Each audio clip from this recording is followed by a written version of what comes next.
impromptus, and then after impromptus, we could get at it. So it's all the impromptu and the theatrical one? It is a theatrical, yeah.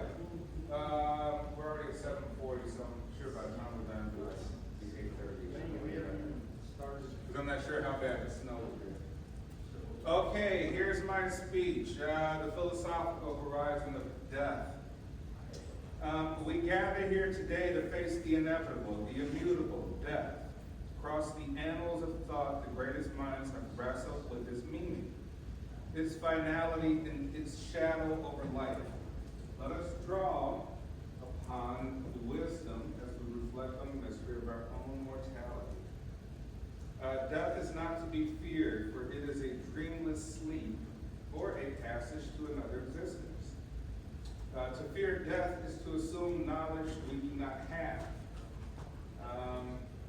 As a philosopher, you should embrace ignorance as a step towards truth. Perhaps death is the soul's liberation, the transition to realms unknown. Therefore, let us meet death as he met us with calm acceptance and a friend rather than an adversary. Death is nothing to us. When we are, death is not. When death is, we are not. Why fear an absence of sensation? The true burden lies in the fear of death, not death itself. We torment ourselves with illusions of loss.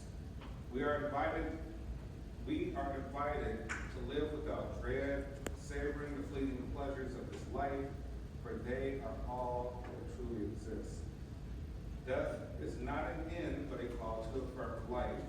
The shadow of mortality demands that we live authentically, daring greatly in the face of our finite existence.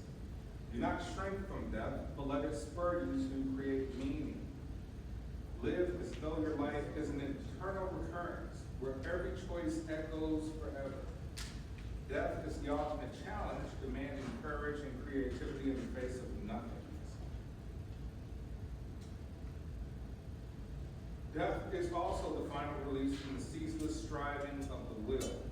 Life is suffering, relentless cycles of desires and frustrations. Death, far from being feared, is the quietus, the cessation of torment. In death, we are dissolved into the great unity of existence, like drops returning to the ocean. Acceptance of this truth offers a serene perspective on our end. Yet death, while inevitable, is not the measure of a life well lived. The good life lies in the cultivation of virtue and reason.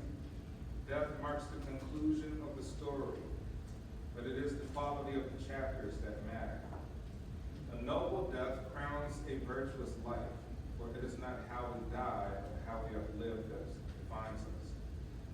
And finally, death is not an abstract concept, but a deeply personal horizon. Being toward death is the essence of human existence. To confront death authentically is to awaken life's urgency. In acknowledging their finitude, we are called to live with purpose, stripping away distractions and embracing the full weight of our being. In conclusion, thus we learn that death is not merely an end, but a profound mirror held up to life. It challenges us to confront fear, to find peace, to live virtuously, and to create meaning. Whether we see death as liberation, annihilation, or transformation, it reminds us one truth: life is precious, fleeting, and profoundly ours to share. And so as we stand on the edge of this great unknown, let us not lament death, but use the shadow to illuminate the brilliance of life.